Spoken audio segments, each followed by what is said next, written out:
তাড়াহুড়ো না করে সবাই একে একে এসে নিজের নিজের অর্থ জমা করো। আমি একেবারে তৈরি হয়েই আছি, সবার নাম আর গচ্ছিত অর্থের পরিমাণ লিখে নেব। না, মন্ত্রীর কাজ আছে বলতে হবে। কেমন সুন্দরভাবে একটা নির্দিষ্ট পদ্ধতিতে কাজটা করছে। এই কি হলো গোপাল, তোমার নাম আর জমা অর্থের পরিমাণ তো লেখা হয়ে গেছে, আবার কি চাই? বিশেষ কিছু না, তবে ওই জমা করা অর্থের রসিদ ওটা যে চাই। হ্যাঁ, রশিদ?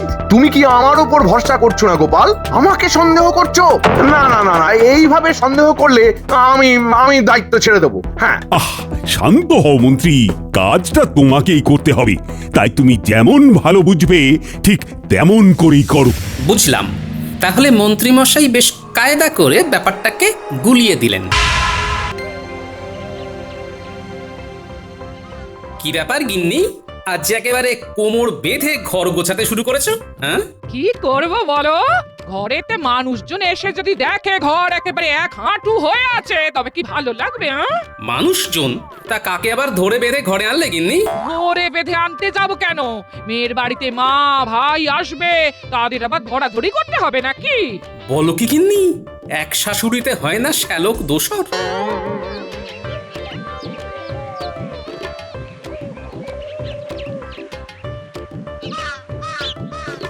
ও মা গো, যা মুখে আসছে তাই বলে যাচ্ছে। এ তুমি কার হাতে আমায় তুলে দিলে গো মা? ওমা, এ কি কাণ্ড! ডাকতে না ডাকতে তুমি এসে গেছো মা। একেই বলে নারীর টান। ও প্রাণটা যেন এবারে একটু জোর হলো। আহ, মোক্ষম সময় আবির্ভাব ঘটেছে বটে দুই অবতারের। এ বলে আমায় দেখ, তো ও বলে আমায়। তুমি কি আমাকে কিছু বললে বাবা গোপাল? না না, তেমন কিছু না, বলছিলাম ওই সবই আমার কপাল। সে তুমি যাই বলো, আমি আমি আমার মেয়ের কপাল পুড়তে দেব না। ভেবেছিলাম 2 দিন থেকে চলে যাব, কিন্তু এখন তো দেখছি দিনের পর দিন আমাকে এখানে থাকতে হবে।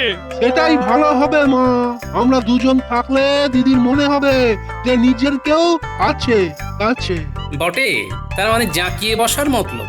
বেশ, তোমরা যদি যাও ডালে ডালে, তাহলে আমিও যাব পাতায় পাতায়। দেখা যাবে। যাই, গায়ে একটু জল ঢেলে আসি।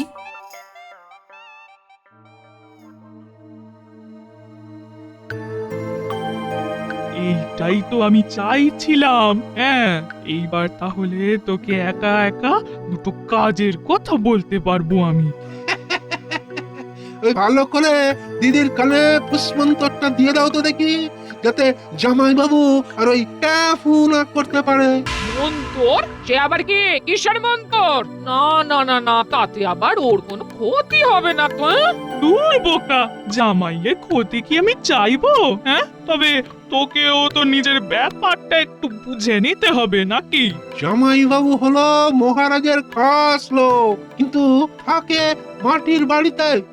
ছি ছি ছি ছি ছি ছি ছি ছি। নিজের জন্য এখন থেকে গুছিয়ে না রাখলে পরে আরো ভুগতে হবে। তাই যেমন বলছি তেমনটা কর।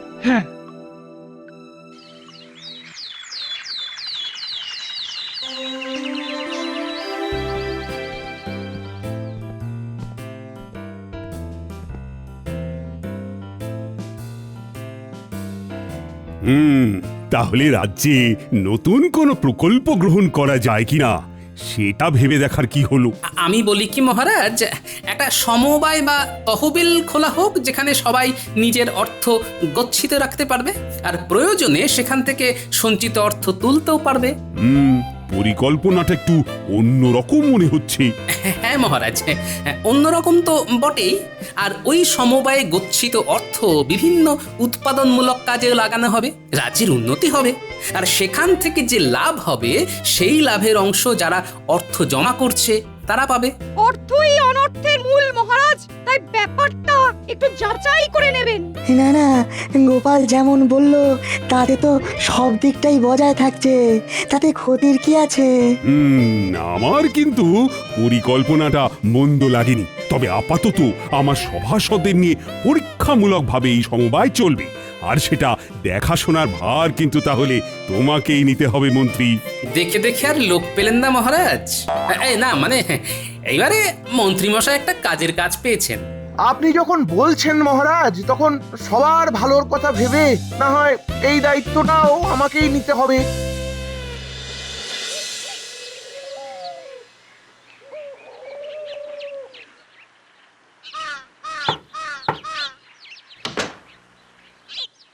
কি গো, তুমি সেই খালি হাতে ফিরে এলে? কেন গিন্নি, হাত ভরে ফেরার কথা ছিল বুঝি? ও মা, সেটাও বেমালুম ভুলে গেছো। ফর্দ করে দিলাম, তবু বাজার থেকে মালপত্র নিয়ে আসোনি। এই রে, বেমালুম ভুলে গেছি। এই নাকি তুমি মহারাজের মন্ত্রী, একটা দায়িত্ব তো ঠিক মতো পালন করতে পারো না। তাই যদি বলো তবে শোনো, দায়িত্ব নয়, দায়িত্ব নয়, একেবারে গুরু দায়িত্ব এসে পড়েছে আমার কাঁধে। কোন দায়িত্ব? কিসের কথা বলছো তুমি? রাজসভার সবার অর্থ জমা থাকবে তহবিলে, আর তার হিসাব নিকাশ করতে হবে আমাকে। আর মানুষ মাত্রই ভুল হয়, তাই তোমারও ভুল হতে পারে। এটা তো বেশ ভালো বললে গিন্নি। হ্যাঁ, এই ফাঁকে একটা বুদ্ধি এসেছে মাথায়। হ্যাঁ, একবার সব অর্থ জমা পড়ে যাক, তারপর লাভের গুড় কিভাবে খেতে হয় সেটা দেখবে। হ্যাঁ,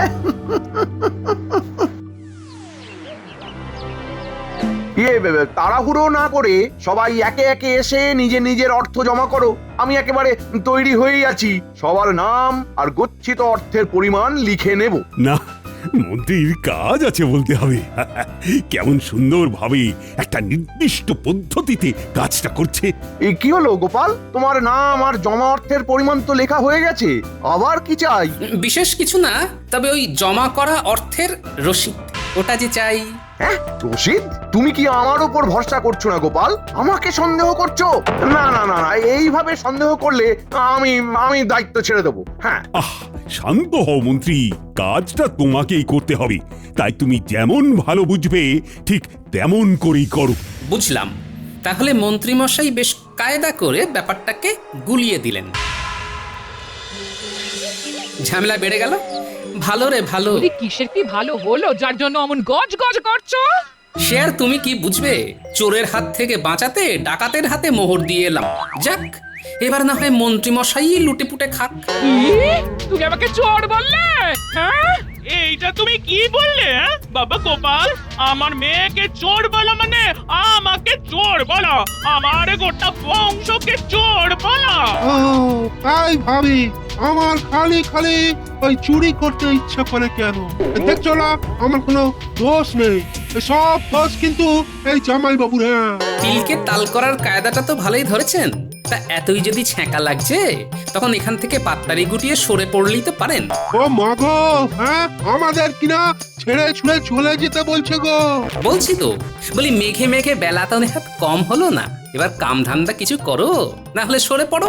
কিন্তু বললেই তো হবে না, এসে যখন পড়েছি তখন সহজে যাচ্ছি না, এইটে তুমি কান খুলে শুনে রাখো। হ্যাঁ, ঠিক আছে ঠিক আছে, আমিও কিছু করে দেখাবো, তবু এখান থেকে নড়বো না। হ্যাঁ, খুব খুব বলা আমাকে, তাই না?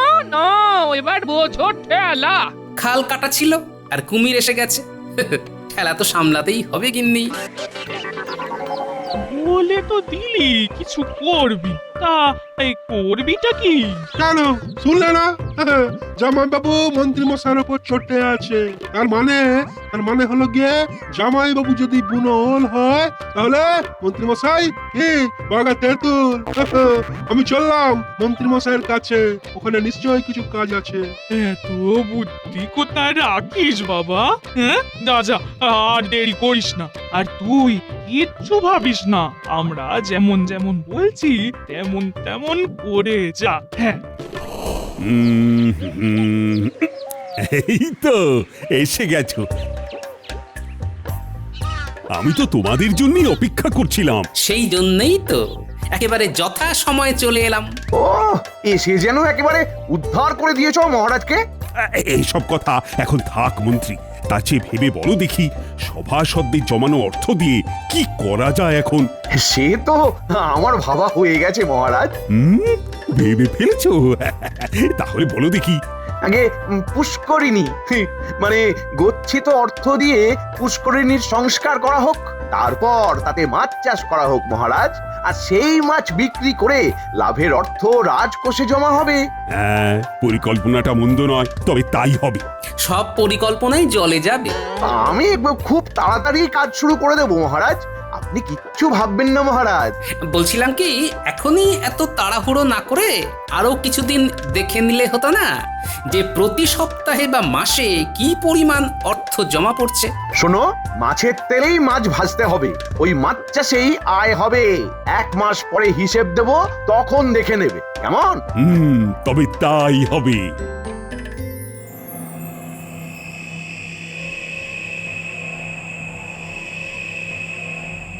আহা, ভাবলাম বটা আর ঘটাকে ডেকে কাজ বুঝিয়ে দেব, কিন্তু সে দুটো তো দেখছি গ্রাম ছাড়া। ছে, আরে কাজের কাজটা এখন করাই কাকে দিয়ে? বলছিলাম কি, আপনি তো মন্ত্রী মশাই, হ্যাঁ? আচ্ছা, যদি ভরসা রাখেন তবে এই অধমকে এই কাজের দায়িত্বটা দিতে পারেন। হ্যাঁ, তুমি আবার কি? সম্পর্কে আমি গোপাল ভাঁড়ের শ্যালক, তবে ধরে নিন আমি আপনারই লোক। বটে, তবে তুমি ধরতে বললেই আমাকে ধরে নিতে হবে? হ্যাঁ, আরে বাবা, কথাতেই তো আছে শত্রু শত্রু বন্ধু সমান। বাকিটা আপনি যেমন ভালো বুঝবেন আর কি। বাবা, খোঁজ খবর তো ভালোই নেওয়া হয়েছে দেখছি। আর এদিকে জামাই বাবুর সাথেও তেমন বনি বনা নেই না? হ্যাঁ, আমার তো এমন লোকই চাই, এমন লোকই। দেখুন তাহলে একবার আমায় বাজিয়ে দেখবেন কি না। শোনো বাপু, মহারাজের পুষ্করিণী সংস্কার করে সেখানে মাছ চাষ করতে হবে, আর তার জন্য অগ্রিম অর্থ দেব তোমায়। তবে এখানেই শেষ নয়, চুপি চুপি আরো কিছু কথা শুনে নাও, কিভাবে কি করতে হবে। এসো।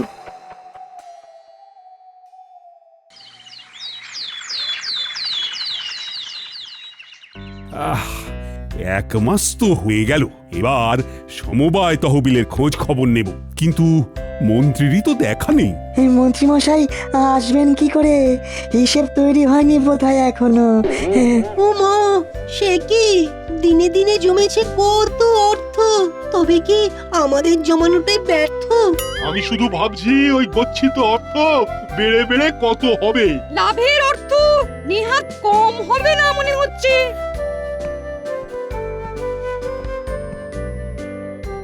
এই যে আজ আসতে একটু দেরি হয়ে গেল মহারাজ। সে তো দেখতেই পাচ্ছি, কিন্তু কারণটা কি? আগে মহারাজ, পরের অর্থ গচ্ছিত আছে কিনা আমার কাছে, তাই চিন্তায় রাতের ঘুম উড়ে গেছে, আর তাই শরীরে জুত নেই। সে না হয় হলো মন্ত্রী মশাই, তবে গচ্ছিত অর্থ কিভাবে ব্যবহার করেছেন তার তো হিসেব নেই। সেই হিসেবের জন্য তোমারও কি রাতে ঘুম নেই গোপাল? আহা, আর হিসেবটা দিয়ে দিলেই তো মিটে যায়। আমি তো তৈরি হয়েই এসেছি মহারাজ।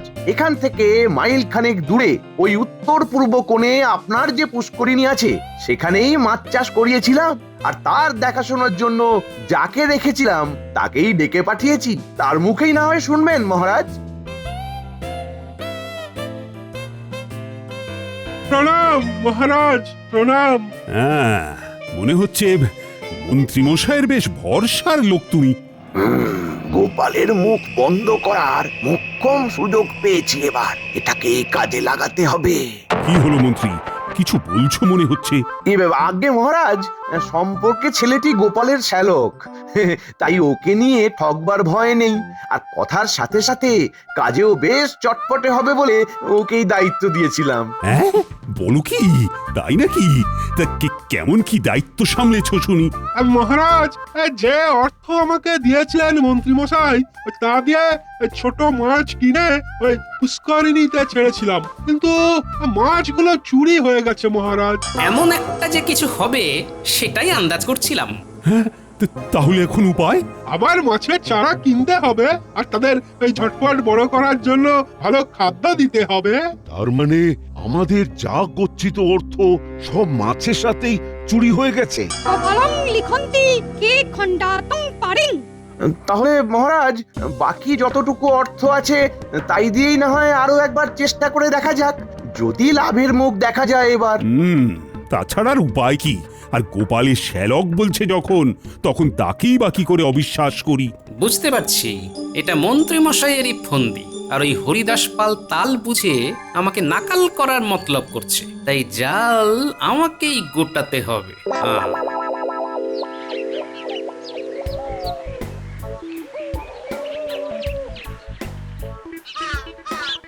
কই কেলে পচা, বাড়ি আছে নাকি? আরে গোপাল দাদা যে, তা হঠাৎ কি মনে করে? মনে আমি কেন করব? মনে তো করবে তুমি। আমি মনে করব? মনে করে বলো দেখি, মহারাজের পুষ্করিণী থেকে গত 1 মাসে মাছ চুরির ব্যাপারে কিছু জানো কি না? এরকম কোন চুরি গত 1 মাসে ঘটেছি বলে তো শুনিনি গোপাল দাদা। তবে আবার কি? তবে মাছ চুরির ব্যাপারে যদি কিছু জানতেই হয় তবে একবার আড়াতে যেতে হবে। জানলে ওখানকার মেসো দাদারাই সব জানবে গো গোপাল দাদা। হ্যাঁ, তাহলে তুমি ওই মেছো দাদার কাছে গিয়েই চুরির কথাটা জেনে এসো। সবটা জানতে পারলে তারপর না হয় বাকিটা ঠিক করা যাবে।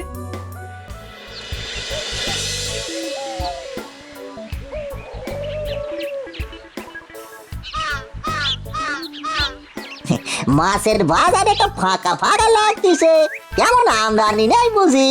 থাকলে কি আর এইভাবে মাছির তাড়াই? হ্যাঁ, বাজার বড্ড মন্দা চলছে ভাই। কাছাকাছি নদী পুকুর থেকে মাছ তুলে আনলে তো সমস্যা মিটে যায়। সেই রকম বড় দাও তো মারতে পারছি না। তার মানে যা ভেবেছিলাম তাই। মহারাজের পুষ্করণী থেকে মাছ চুরি হলে এখানে খবর হয়ে যেত, তেমন কিছুই হয়নি কদিনে গো। আর হয়নি মানে যে হবেও না, সে কথা তোমাকে কে বললো ভাই? ও মা, মেসো দাদার যে, আমি তো তোমার এই খুঁজতেছিলাম। বলে পুকুর ভর্তি মাছ ধরার কোনো বরাদ পেয়েছ নাকি? তোমার কথাবার্তা শুনে তো তেমনই মনে হলো। তাহলে শোনো, আজ রাতেই যাচ্ছে পুকুর ফাঁকা করতে। কথাবার্তা একেবারে পাকা করে গেছে একজন এসে। ব্যাস ব্যাস, ভারীও বেশের যে এটুকু বলিস তাতেই কাজ হয়ে যাবে। কি হে, ওদিকের কি খবর? সব ব্যবস্থা পাকা তো? সে আপনি কিচ্ছুটি ভাববেন না মন্ত্রী মশাই, কিচ্ছুটি ভাববেন না। আগের বার তো মাছ চুরি হয়নি, সেটা তো মিথ্যে গল্প ফেঁদেছিলাম। চুরি তো হবে এইবার। সে তো জানি, সবটাই মোহর সরানোর তাল। কিন্তু এবার যে সত্যি সত্যি চুরি হবে, সেই মাছ যাবে কোথায়? কেন আড়তে? সেখানে তো কথা বলা হয়ে গেছে। আমার নাম জড়ায়নি তো কোনোভাবে? আরে খেয়ে পেয়েছেন মন্ত্রী মশাই? হ্যাঁ, আমি এরকম কাঁচা কাজ করব? হ্যাঁ, আপনি ভাবলেন কি করে? তবে সব দিক দেখে শুনে কাজটা গুটিয়ে ফেলো। আজ রাতেই পুকুর একেবারে ফাঁকা হয়ে যাবে। হ্যাঁ,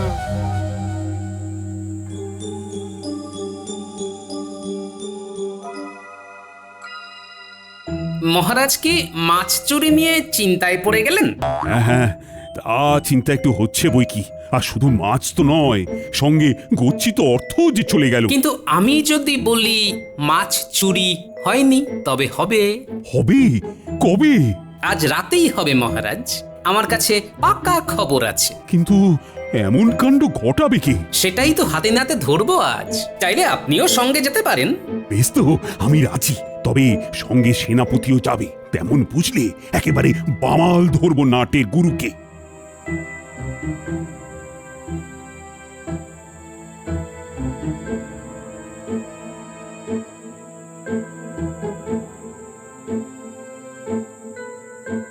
শোনো, রাতের মধ্যেই যা গোটানোর গুটিয়ে ফেলতে হবে। হ্যাঁ, সে আমরা ঠিক গুটিয়ে নেব। মাছ তো সব জালে পড়ার জন্য একেবারে তিরিং বিরিং করছে। কাজ ঠিক করে না হলে যে মন্ত্রী মশাইয়ের মুখ পুড়বে। এই যে দেখুন মহারাজ, যার উপরে ভরসা করেছিলেন সেই দাঁড়িয়ে থেকে ভরসা করার মতলব করেছে। তাই তো দেখছি। শুধু দেখলে হবে না, দেখাও দিতে হবে। আসুন আমরা বরং গরুর গাড়ির কাছে গিয়েই অপেক্ষা করি। হ্যাঁ হ্যাঁ, তারপর খপ করে ধরি।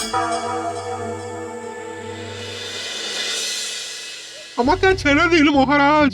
আমি আমি সত্যি সত্যি কিচ্ছুটি জানি না, সত্যি বলছি। সে বললে তো শুনবো না। আমি যে নিজের চোখে সব দেখেছি। এবার কোথায় পালাবে চাঁদ? তোমার ফাঁদ পাতা ভুবনে যে তুমিই ধরা পড়ে গেছো।